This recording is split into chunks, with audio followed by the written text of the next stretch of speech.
Hi hello പുതിയൊരു സ്റ്റോറിയിലേക്ക് എല്ലാവർക്കും സ്വാഗതം.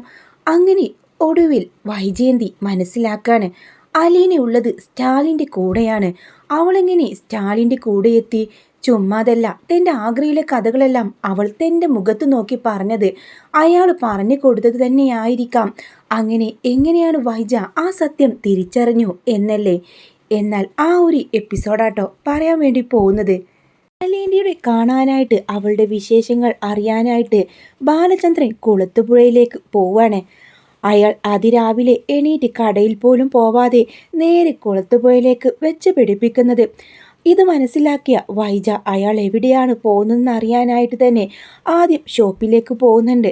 ബാങ്കിൽ പോകുന്ന വഴിയാണ് ഷോപ്പിൽ കയറുന്നത്. അപ്പോൾ ഗോവർദ്ധൻ വന്നിട്ട് പറയും, എന്താ ചേച്ചി? അല്ല, ബാലചന്ദ്രൻ എവിടെ? ബാലേട്ടൻ ഇന്ന് വന്നില്ലെന്നോ? രാവിലെ പെട്ടിയും തൂക്കി വരുന്നത് കണ്ടല്ലോ. പിന്നെ അയാൾ എവിടെ പോയി? എന്നോട് പറഞ്ഞില്ല. എന്തെങ്കിലും ബിസിനസ് കാര്യമായിട്ട് പുറത്ത് പോയിട്ടുണ്ടാവും. എപ്പോൾ വരുമെന്ന് മറ്റോ നിന്നോട് പറഞ്ഞോ? ഒന്ന് വിളിച്ചു നോക്കിക്കേ. അയ്യോ, എന്നോട് പറയേണ്ടതാണെങ്കിൽ എന്നോട് പറയില്ലേ? പിന്നെ ഡ്രൈവ് ചെയ്യായിരിക്കും. ഞാൻ ഇപ്പോൾ വിളിക്കുന്നത് ഒട്ടും ശരിയല്ല. അങ്ങനെ വൈജയന്തി അകത്ത് കയറി ബാലചന്ദ്രൻ ഇരിക്കുന്ന സീറ്റിൽ കയറി വരുന്നുണ്ട്. കുറച്ച് സമയം അവിടെയൊക്കെ നോക്കിയെങ്കിലും ബാലചന്ദ്രൻ വരുന്നില്ലെന്ന് കാണുമ്പോൾ അവിടുന്ന് എണീറ്റ് പോകുന്നുണ്ട്. എന്തായാലും നിന്റെ മുതലാളി ഇന്ന് വരുമെന്ന് തോന്നുന്നില്ല. എനിക്ക് ബാങ്കിൽ പോകാൻ ടൈമായി, ഞാൻ പോവട്ടെ എന്ന് പറഞ്ഞ് വൈജയന്തി അവിടെ നിന്ന് ഇറങ്ങി പോവാണ്. അപ്പോഴും വൈജയുടെ മനസ്സിൽ ബാലചന്ദ്രൻ ഇന്ന് സ്ഥാപനങ്ങളിലൊന്നും വന്നിട്ടില്ല. എവിടെ പോയതായിരിക്കും? ആ മറ്റവളെ കാണാൻ പോയതായിരിക്കും. അവൾ എവിടെയോ രഹസ്യമായി താമസിപ്പിച്ചതാണ്. എന്നിട്ട് ആരും അറിയാതെ അവിടെ പോവാ. ബബിതക്കോ കൃഷ്ണമോൾക്കോ രോഹിത്തിനോ ഒന്നും അറിയത്തില്ല അവൾ എവിടെയാണെന്ന്. എവിടെങ്കിലൊക്കെ കൊണ്ടുപോയി ആക്കി കാണും. അവളും അയാളും കൂടെയുള്ള ഒരു ചുറ്റിക്കളിയാണ്. ഇത് പൊളിച്ചടുക്കണം. അങ്ങനെ വൈജ മനസ്സുകൊണ്ട് ചിന്തിച്ചുകൊണ്ടിരിക്കുകയാണ്. അങ്ങനെ ബാങ്കിലാണെങ്കിലും ജോലിയിലൊന്നും ശ്രദ്ധിക്കാൻ കഴിയുന്നില്ല. ഉച്ചതിരിഞ്ഞ് അവൾ വീണ്ടും ബാലചന്ദ്രൻ്റെ സ്വർണ്ണക്കടയിൽ വരുന്നുണ്ട്. അപ്പോഴും ഗോവർദ്ധൻ പറയും, ഇല്ല ചേച്ചി, ഇതുവരെ വന്നില്ലല്ലോ. എന്തായാലും വരുമെന്ന് നോക്കട്ടെ എന്ന് പറഞ്ഞ് ബാലചന്ദ്രനെ ക്യാബിലേക്ക് കയറി പോകുന്നുണ്ട്. അങ്ങനെ ബാലചന്ദ്രനെ വിളിക്കാണ് ഗോവർദ്ധൻ. അല്ല ബാലേട്ടൻ ഇത് എവിടെയാ? എന്താ ഗോവർദ്ധ? ഒന്നുമില്ല, 2 തവണ ആയിട്ട് ചേച്ചി അന്വേഷിച്ചു വന്നിരുന്നു. ആര്? വൈജിയോ? അതെ. അവളെന്തിനാ എന്നെ അന്വേഷിക്കുന്നത്? അറിയില്ല, ബാലേട്ടൻ്റെ ഭാര്യയല്ലേ. എന്നാലും അവളോട് നീ പോയി പണി നോക്കാൻ പറ. പക്ഷേ ബാലേട്ടൻ എവിടെയാണെന്നാ എന്നോട് അന്വേഷിക്കുന്നത്. അത് തൽക്കാലം ഞാൻ എവിടെയാണെന്ന് പറയുന്നില്ല. അങ്ങനെ ഏറെ വൈകിട്ടും ബാലചന്ദ്രനെ കാണാതാവുമ്പോൾ വൈജയന്തി വീട്ടിലേക്ക് പോവാട്ടോ. ഒരു 8 മണി 9 മണി ആയ സമയത്താണ് ബാലചന്ദ്രൻ തിരികെ വരുന്നത്. ആ സമയം തന്നെ യുദ്ധസന്നയായി നിൽക്കുന്നുണ്ടാവും വൈജയന്തി. കോണിപ്പടികൾ കയറി മുകളിലേക്ക് പോവാൻ നിന്ന ബാലചന്ദ്രനെ പിടിച്ചു നിർത്തും പോലെ വൈജയന്തി പറയുന്നുണ്ട്, അല്ല, നിങ്ങളിത് എവിടേക്ക് പോയതാ? ഇന്ന് കടകളിലൊന്നും നിങ്ങൾ വന്നിട്ടില്ല. അത് ചോദിക്കാം, നീ ആരാ? നീ പലയിടങ്ങളിൽ പോകുന്നുണ്ടല്ലോ, അതൊക്കെ അന്വേഷിക്കലാണോ എൻ്റെ പണി? നിങ്ങൾക്ക് ചോദിക്കണം. നിങ്ങളുടെ ഭാര്യയില്ലേ ഞാൻ. എവിടെ പോയാലും നിങ്ങൾക്ക് ചോദിക്കാനുള്ള അർഹതയുണ്ട്. പക്ഷേ എനിക്കങ്ങനെ തോന്നിയിട്ടില്ല നീ എൻ്റെ ഭാര്യയാണെന്ന്. ആ 23 വർഷങ്ങൾക്ക് കഴിഞ്ഞതാണോ നിങ്ങൾക്ക് അങ്ങനെ ഒരു തോന്നൽ വന്നത്? അതല്ല, ഞാൻ നിന്റെ കാര്യത്തിലൊന്നും ഇടപെടാൻ വരുന്നില്ലല്ലോ. പിന്നെ എന്തിനാ നീ എൻ്റെ കാര്യങ്ങളിൽ ഇടപെടുന്നത്? പക്ഷേ എനിക്കറിയണം നിങ്ങൾ എവിടെയാണ് പോയതെന്ന്. ആ സമയത്ത് കൃഷ്ണമ്മോൾ പറയും, അച്ഛനങ്ങ് പറഞ്ഞൂടെ അലീന ചേച്ചി കാണാൻ പോയതാണെന്ന്. അലീനയെ കാണാൻ പോയതായിരുന്നു. അതിനിവിടെ ഉള്ളവർക്ക് ആർക്കെന്താ നഷ്ടം? ഞാനല്ലേ പോയത്. ഞാൻ പോയ പോലെ തിരിച്ചു വരികയും ചെയ്തു. ഓഹോ, അവൾ എവിടെയാണെന്ന് നിങ്ങൾക്ക് മാത്രം അറിയാം. ഈ 3 മക്കളോട് നിങ്ങൾ പറഞ്ഞിട്ടില്ല. ഇവരാരെങ്കിലും കൂട്ടിക്കൊണ്ടുപോയാൽ നിങ്ങൾക്ക് എന്താ ഇതിലുള്ളതിൽ കുറഞ്ഞു പോകുമോ? അതാ പറഞ്ഞത്. നിങ്ങൾ രഹസ്യമായി എവിടെയും അവളെ പാർപ്പിച്ചതാണ്. ഏതെങ്കിലും ഹോട്ടലിലോ റൂമിലോ എവിടെയെങ്കിലും നിങ്ങൾ വാടകയ്ക്കെടുത്ത് അവളെ താമസിപ്പിച്ചു. നിങ്ങൾക്ക് വേണ്ടപ്പോഴെല്ലാം നിങ്ങൾ അവളെ കാണാൻ രഹസ്യമായിട്ട് പോവുകയും ചെയ്യുന്നു. വൈജിയോട് മറുപടി പറയാനാവാതെ അവിടുന്ന് കയറി പോവാണ് ബാലചന്ദ്രൻ. ബബിതയും രോഹിത്തും അത് ശരിയാണല്ലോ, എന്തുകൊണ്ടാണ് ഞങ്ങളോട് പറയാത്തത്? അലീന ചേച്ചി എവിടെയാണ് ഉള്ളതെന്ന കാര്യം, അലീന ചേച്ചി പോയ സ്ഥലത്തിൻ്റെ പേര് പോലും പറഞ്ഞില്ലല്ലോ. അത് ശരി തന്നെയല്ലേ എന്ന മട്ടിൽ തന്നെ രോഹിത്ത് ബാലചന്ദ്രനെ നോക്കുമ്പോൾ തൻ്റെ മകൻ്റെ കണ്ണുകളിൽ സംശയം നിയലിക്കുന്നത് അയാൾ കാണുന്നുണ്ട്. രോഹിത്ത് തന്നെ തെറ്റിദ്ധരിക്കാൻ പാടില്ല. അവൻ തന്നെ തെറ്റിദ്ധരിച്ചു കഴിഞ്ഞാൽ അവൻ്റെ സ്വഭാവം മോശമായി പോവും. അലീന ഒരു വിധത്തിൽ അവനെല്ലാം നന്നാക്കിയെടുത്തതാണ്. ബാലചന്ദ്രൻ കൂടുതലൊന്നും മിണ്ടാതെ അകത്തേക്ക് കയറിപ്പോയി. അപ്പോഴേക്കും രോഹിത്തിനോട് പറയുന്നുണ്ട് ബബിതയോട്, കണ്ടില്ലേ, നിങ്ങളുടെ അച്ഛന് സംസാരം മുട്ടിപ്പോയി. എന്താ, വാക്കുകൾ കിട്ടുന്നില്ല. അവളെ രഹസ്യമായി എവിടെയോ പാർപ്പിച്ചതാണ്. അല്ലെങ്കിൽ നിങ്ങളോട് പറയത്തില്ലേ അവൾ എവിടെയാണെന്ന കാര്യം? അമ്മ എന്തിനാ വെറുതെ എരുത്തിയിൽ എണ്ണ ഒഴിക്കുന്നത്. അങ്ങനെയൊന്നുമല്ല, ഒരു മുതലാളിയുടെ വീട്ടിലെ ആണ് ചേച്ചി ഇപ്പോൾ താമസിക്കുന്നത്. ആര് പറഞ്ഞു? നിങ്ങൾ ആരെങ്കിലും കണ്ടിട്ടുണ്ടോ? ആ സ്ഥലത്തിൻ്റെ പേര് പോലും നിങ്ങൾക്കറിയോ എന്ന് ചോദിക്കാണ്. ആ സമയം ബബിതയും രോഹിതും ഇല്ല, ഞങ്ങളോട് പറഞ്ഞിട്ടില്ല. ഇനിയിപ്പോൾ നിങ്ങൾ ആരെങ്കിലും കൂട്ടിക്കൊണ്ടുപോയേ അവളെ കാണിച്ചാൽ എന്താ കുഴപ്പം? എന്തായാലും ഒറ്റയ്ക്ക് അവിടെ വരെ ഡ്രൈവ് ചെയ്ത് പോവല്ലേ? ബബിതയെ വിളിച്ചോ? കൃഷ്ണമോളെ വിളിച്ചോ? രോഹിത്തെ നിന്നെ വിളിച്ചോ? ഇല്ലല്ലോ. അതാ ഞാൻ പറഞ്ഞത്, ഈ അമ്മ പറഞ്ഞതിലും സംശയിക്കുന്നതിൽ ഒരു ന്യായമില്ലേ എന്ന്.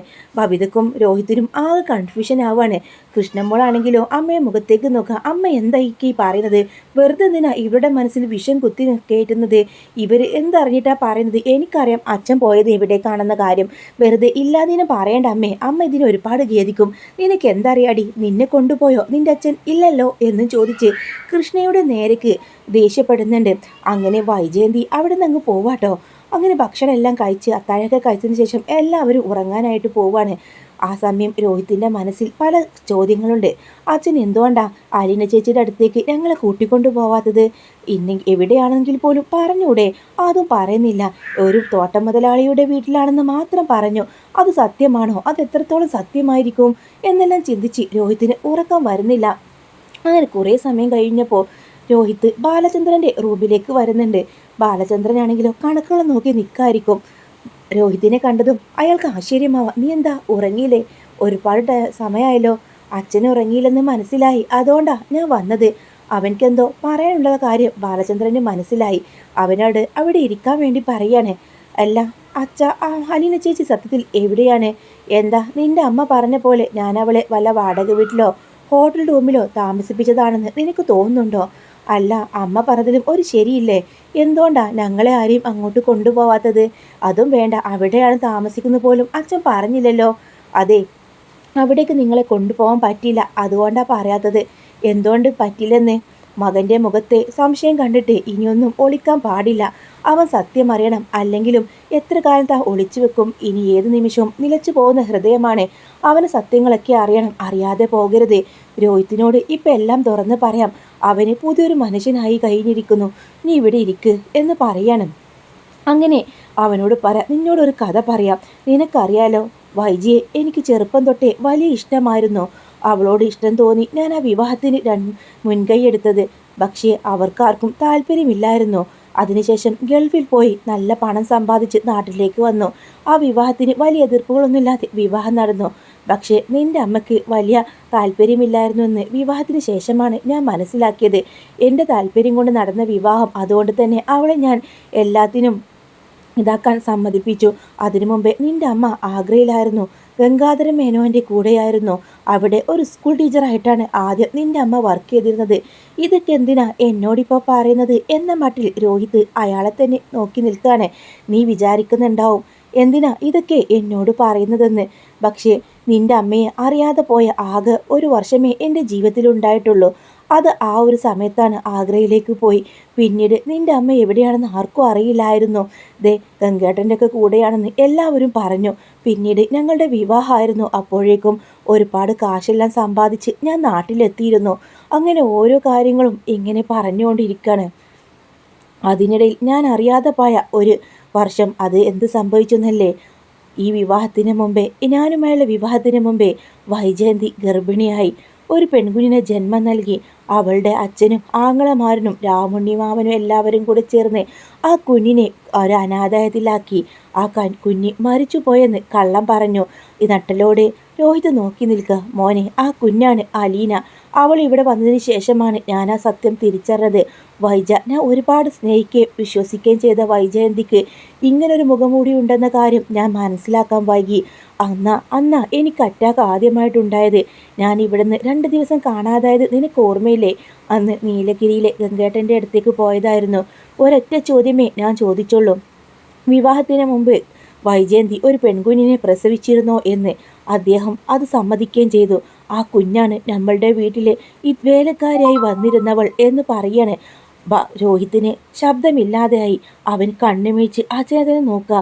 മോനി, സത്യം ആരോടും പറയരുത്. നിന്റെ അമ്മ അറിഞ്ഞാൽ ഈ വീടിനുള്ളിൽ ഞങ്ങൾ രണ്ടുപേരും ഒരുമിച്ചൊരു ജീവിതം ഉണ്ടാവില്ല. ഞാൻ അലീനയ്ക്ക് വേണ്ടി എല്ലാം ക്ഷമിച്ചതാണ്. അവളായിരുന്നു എൻ്റെ ഊന്നുവടി. നിങ്ങളെല്ലാവരെയും സംരക്ഷിച്ചു. അവൾ കൂടെ നിർത്തി. അവൾ എന്തിനാ ഇതൊക്കെ സഹിക്കുന്നത് എന്നൊക്കെ ഓർത്തപ്പോൾ എനിക്കൊരു സംശയം ഉണ്ടായിരുന്നു. അവളുടെയും രേവതിക്കുട്ടിയുടെയും ഫോൺ സംഭാഷണത്തിൽ നിന്ന് തന്നെയാണ് ഞാൻ സത്യങ്ങളൊക്കെ മനസ്സിലാക്കിയത്. രോഹിത്തിൻ്റെ നെട്ടൽ ഇതുവരെ മാറിയില്ല. രോഹിത്തിനെ വിശ്വസിക്കാനാവുന്നില്ലായിരുന്നു. പൊട്ടിക്കരഞ്ഞുകൊണ്ട് അച്ഛനോട് പറയുന്നുണ്ട്. അച്ഛൻ എന്നോട് പറയായിരുന്നു, എൻ്റെ സ്വന്തം ചേച്ചിയാണല്ലോ ഞാൻ മനോഭംഗം പെടുത്താൻ നോക്കിയത്. അതൊക്കെ കഴിഞ്ഞു പോയതല്ലടാ, ഒന്നും സംഭവിച്ചില്ലല്ലോ. എന്നാലും എന്നോട് പറയായിരുന്നു. ചേച്ചി പോലും തുറന്നു പറഞ്ഞില്ല. ഒരു കൊച്ചു കുട്ടിയെ പോലെ രോഹിത്ത് പൊട്ടിക്കരയുമ്പോൾ ബാലചന്ദ്രൻ അവളെ ചേർത്ത് പിടിച്ച് ആശ്വസിപ്പിക്കുന്നുണ്ട്. പിറ്റേ ദിവസം ബാലചന്ദ്രനോട് അവൻ പറയാം, എനിക്ക് അലീന ചേച്ചിയെ കാണണം, എനിക്ക് കണ്ടേ മതിയാവൂ, എന്നെ അച്ഛൻ അങ്ങോട്ട് കൊണ്ടുവരണം, നീ സമാധാനമായിട്ടിരിക്ക്, നമുക്ക് പോവാം. പിറ്റേ ദിവസം അവനെയും കൂട്ടി കുളത്തുപുഴയിലേക്ക് പോവാണ്. അങ്ങനെ ബാലചന്ദ്രൻ വന്നിറങ്ങുന്ന കാണുമ്പോൾ അലീന ആകെ വിസ്മയിച്ച് പോവാ. മിന്നാന്നാണ് വന്നു പോയത്. ഇത്രയും പെട്ടെന്ന് തിരികെ വരണമെങ്കിൽ അതിൻ്റെ പിന്നിൽ എന്തെങ്കിലും കാരണം ഉണ്ടാവുമെന്ന് അവൾക്കറിയാം. അവൾ കാറിൻ്റെ അടുത്തേക്ക് വരുമ്പോൾ ബാലചന്ദ്രൻ ഇറങ്ങുന്നുണ്ട്. എൻ്റെ കൂടെ രോഹിത്തുണ്ട്. അവൾക്ക് ആ പറച്ചിൽ തന്നെ എല്ലാം മനസ്സിലായി. രോഹിത്തിനോട് എനിക്കെല്ലാം തുറന്ന് പറയേണ്ടി വരും. പറയാതിരുന്നാൽ അവൻ എന്നെ സംശയിക്കുമോ എന്ന് തോന്നിപ്പോയി. അതുകൊണ്ടാ പറഞ്ഞത്. അങ്ങനെ രോഹിത്തിൻ ഇരിക്കുന്ന കാറിൻ്റെ ഡോർ തുറന്ന് അലീന അവനെ വിളിക്കുമ്പോൾ അവനാണെങ്കിൽ കണ്ണു നിറഞ്ഞു നിൽക്കാണ്. അലീന ചേച്ചി എന്ന് പൊട്ടിപ്പോകുന്ന പോലെ അവൻ വിളിക്കുന്നുണ്ട്. അങ്ങനെ അവനെയും കൊണ്ട് അകത്തേക്ക് പോവാണ് ബാലചന്ദ്രൻ. അവളയോട് യാത്ര പറഞ്ഞ് അവിടെ നിന്ന് ഇറങ്ങുന്നുണ്ട്. അലീന ചേച്ചി മാപ്പ് എന്ന് പറഞ്ഞ് അവൻ ഇങ്ങനെ കയ്യിൽ പിടിക്കുക. എന്നോട് ആരും ഒന്നും പറഞ്ഞില്ല. ചേച്ചി എൻ്റെ സ്വന്തം ചേച്ചിയാണെന്ന് എനിക്ക് അറിയത്തില്ലായിരുന്നു. അതൊക്കെ പോട്ടെ മോനെ, അതെല്ലാം കഴിഞ്ഞില്ലേ. ഇതെൻ്റെ പപ്പയുടെ വീടാണ്.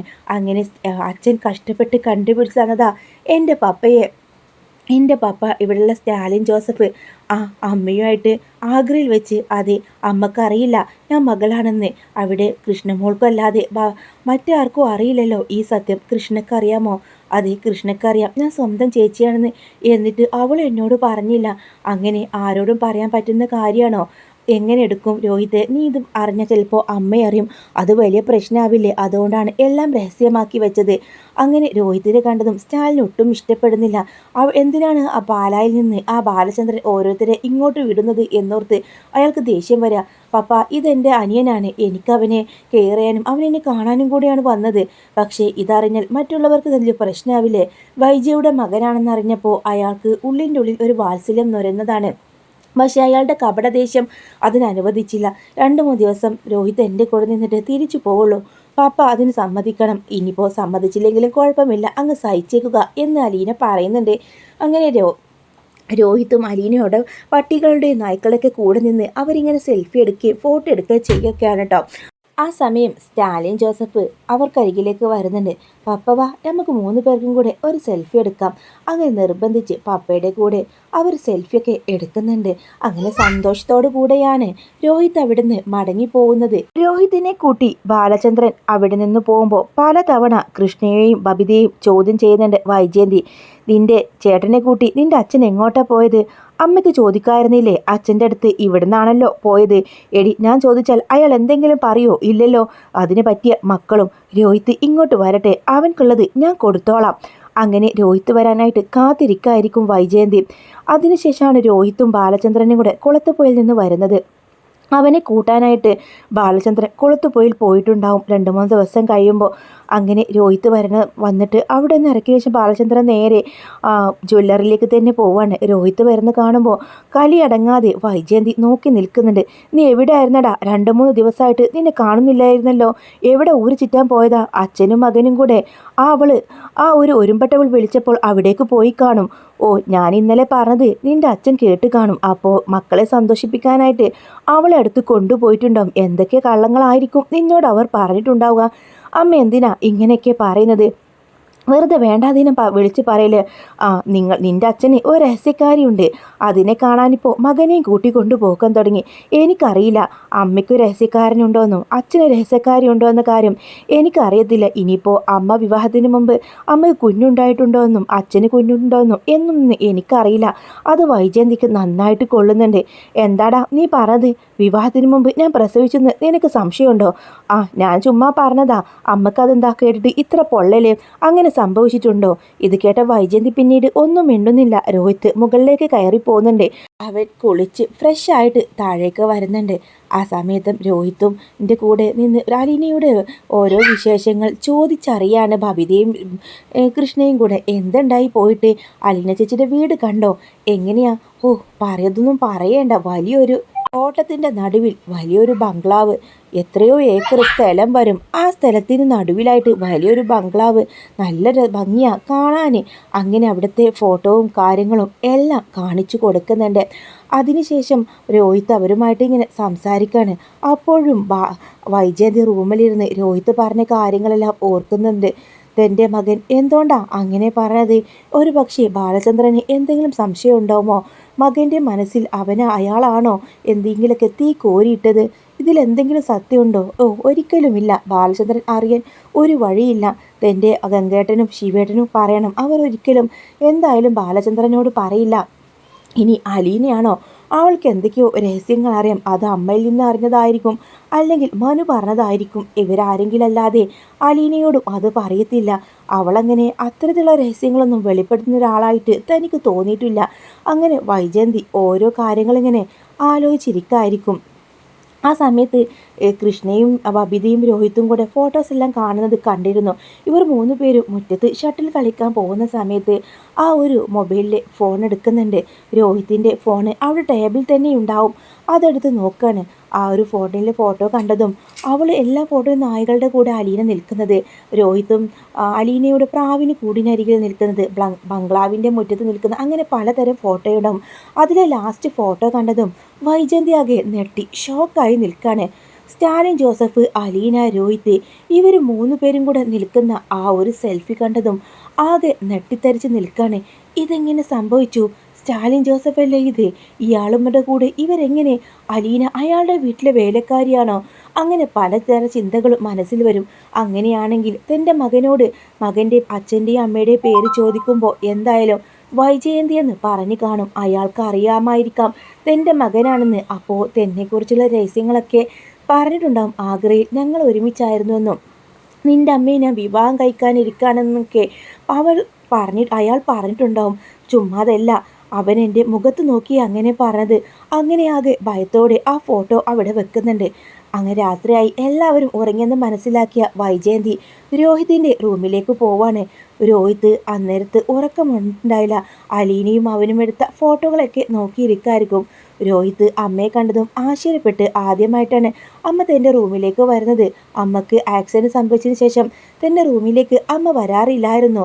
കോണിപ്പടി കയറാൻ അത്രക്കും പ്രയാസം ഉണ്ടായിരുന്നു. അമ്മ ഉറങ്ങിയില്ലേ? ഇല്ല. നീ ശരിക്കും എവിടേക്കാ പോയത്? അലീനയുടെ അടുത്തേക്കല്ലേ? അലീന ഏത് വീട്ടിലാണ് ജോലി ചെയ്യുന്നത്? കുളത്തപ്പൂയിൽ ഒരു തോട്ടക്കാരൻ്റെ വീട്ടിലാണ്. അവിടെയാണോ നീ ഉണ്ടായത് 2 ദിവസം? അതെ. അല്ല, വേലക്കാരുടെ കൂടെയൊക്കെ പോയി താമസിക്കാൻ നിനക്ക് നാണമില്ലേ? ആ മുതലാളി എന്ത് വിചാരിച്ചു കാണും? അവളെ വേലക്കാരിയായിട്ടല്ല അമ്മയെ കാണുന്നത്, സ്വന്തം മകളായിട്ടാണ്.